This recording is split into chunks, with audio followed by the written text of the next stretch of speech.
Assalamualaikum warahmatullahi wabarakatuh. Video kali ini mengisahkan tentang Ya'juj dan Ma'juj. Sebelum melanjutkan menonton video ini, mari bangun channel ini dengan menekan subscribe dan lonceng notifikasinya agar menjadi sarana dakwah dan amal jariah buat kalian semua. Selamat menyaksikan. Kisah Ya'juj dan Ma'juj dalam Al-Quran disebutkan dalam doa surat, yakni surat Al-Kahfi 18 ayat 83 sampai 106 dan surat Al-Anbiya 21 ayat 95 sampai 98. Ya'juj dan Ma'juj merupakan makhluk Allah yang keluar saat akhir zaman, yang muncul setelah turunnya Dajjal dan Nabi Isa alaihissalam. Mereka membunuh semua penghuni bumi, lalu mereka menghujamkan panah ke arah langit untuk membunuh penghuni langit. Mereka merusak apa saja yang sekitar mereka. Jika mereka melewatkan satu danau, maka air danau itu akan habis karena sifat rakus mereka. Ciri fisik Ya'juj dan Ma'juj antara lain bermuka lebar, bermata sipit, jambul rambutnya berwarna putih, bentuk rambutnya berwarna putih, bentuk wajah mereka seperti tembikar. Dalam tafsir Ibnu Katsir diterangkan dari Ibnu Jarir menyebutkan bahwa Ya'juj dan Ma'juj adalah keturunan Nabi Nuh alaihissalam, tepatnya dari garis keturunan Yafid bin Nuh alaihissalam.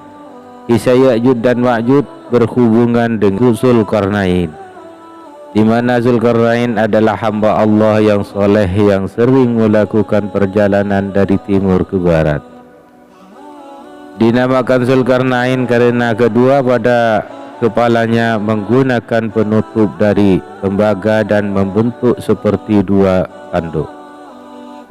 Allah Subhanahu wa ta'ala berfirman, sesungguhnya tidak mungkin atas penduduk suatu negeri yang telah kami binasakan bahwa mereka tidak akan kembali kepada kami hingga apabila dibukakan tembok Ya'juj dan Ma'juj, dan mereka turun dengan cepat dari seluruh tempat yang tinggi, dan telah dekatlah kedatangan janji yang benar, hari berbangkit.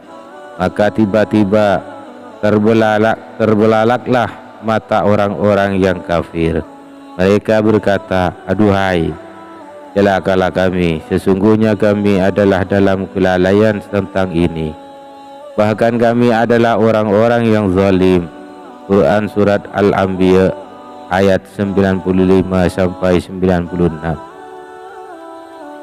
Disebutkan bahwa Ya'juj dan Ma'juj adalah keturunan Adam alaihissalam, juga termasuk keturunan Nabi Nuh, yaitu anak-anak Yafis, orang tua bangsa Turki, dan bangsa Turki adalah sebagian kecil dari mereka. Ya'juj dan Ma'juj ditinggalkan dan balik tembok penghalang yang dibangun oleh Zulkarnain. Sesudah membangunkan, Zulkarnain berkata seperti yang disebutkan oleh firman-Nya, dinding ini adalah rahmat dari Tuhanku, maka apabila sudah datang janji Tuhanku, Dia akan menjadikannya hancur luluh, dan janji Tuhanku itu adalah benar. Kami biarkan mereka di hari itu bercampur aduk antara satu dengan yang lain. Al-Kahfi ayat 98 sampai 99 hingga akhir ayat. Ya'juj dan Ma'juj berjalan dengan cepat untuk membuat kerusakan di muka bumi manusia. Demikianlah gambaran tentang sikap mereka saat keluar dari tembok penjaranya.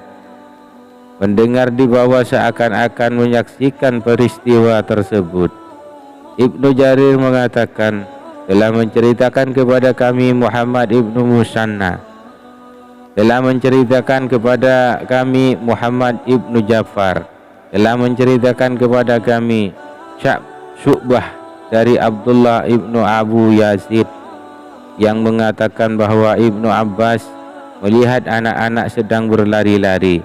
Sebagian dari mereka mengejar, sebagian yang lain bermain-main.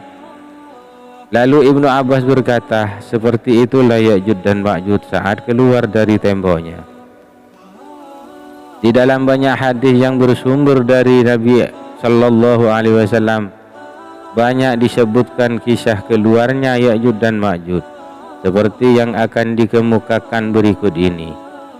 Dalam tafsir akhir surat Al-A'raf telah disebutkan sebuah hadis melalui riwayat Imam Ahmad dari Hasim dari Al-Awwam, dari Jabalah Ibnu Suhaim, dari Marsad Ibnu Imarah, dari Ibnu Mas'ud radhiyallahu anhu, dari Rasulullah sallallahu alaihi wasallam yang telah bersabda bahwa di malam beliau menjalani Isra-nya, beliau berdua dengan Nabi Ibrahim, Nabi Musa dan Nabi Isa alaihi salam. Mereka berbincang-bincang tentang hari kiamat. Lalu mereka menanyakan kepada Ibrahim, tetapi Ibrahim menjawab, saya tidak mempunyai pengetahuan tentangnya. Mereka menanyakan kepada Musa dan Musa menjawab, saya tidak mempunyai pengetahuan tentangnya. Akhirnya mereka menyerahkan masalahnya kepada Isa. Dan Isa berkata tentang waktunya, tidak seorang pun yang mengetahuinya selain hanya Allah. Tetapi menurut apa yang telah dijanjikan oleh Tuhanku kepadaku, Dajjal kelak akan muncul, sedangkan di tanganku terpegang dua belah tombak.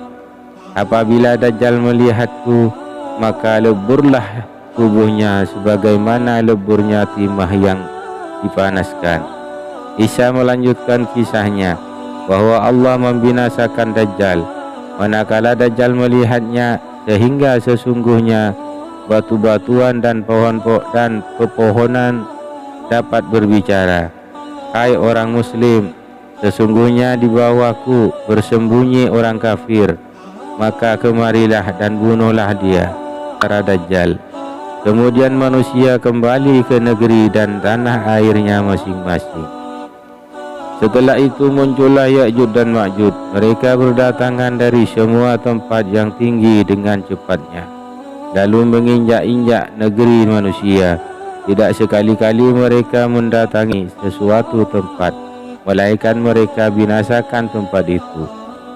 Dan tidak sekali-kali mereka melewati sumber air, melainkan mereka meminumnya sampai kering. Nabi Isa alaihissalam melanjutkan kisahnya. Setelah itu manusia kembali ke negerinya masing-masing, bersembunyi untuk menghindari kejahatan Ya'juj dan Ma'juj. Mereka mengadu kepadaku tentang kejahatan Ya'juj dan Ma'juj. Maka aku berdoa kepada Allah untuk kebinasaan Ya'juj dan Ma'juj. Akhirnya Allah membinasakan mereka dan menumpas habis mereka, sehingga bumi ini cemar berat karena bangkai mereka yang baunya sangat busuk. Kemudian Allah menurunkan hujan yang lebat yang menyapu bersih semua bangkai mereka, lalu menghanyutkannya ke laut. Nabi Isa alaihissalam mengatakan bahwa menurut apa yang dijanjikan oleh Tuhannya kepadanya, bila mana masa itu telah berlalu, maka kejadian hari kiamat sama dengan seorang wanita yang telah mengandung tua. Keluarganya tidak mengetahui bilakah si wanita itu memberikan kejutan kepada mereka dengan kelahiran seorang bayi, apabila di malam hari ataukah di siang hari. Ibnu Majah meriwayatkan hadis ini dari Muhammad Ibnu Bashir dari Yazid Ibnu Harun dan Al-Awwam Ibnu Hausyah dengan sanad yang sama dan lafaz yang semisal, tetapi ada tambahannya, yaitu Al-Awwam mengatakan bahwa hal yang membenarkannya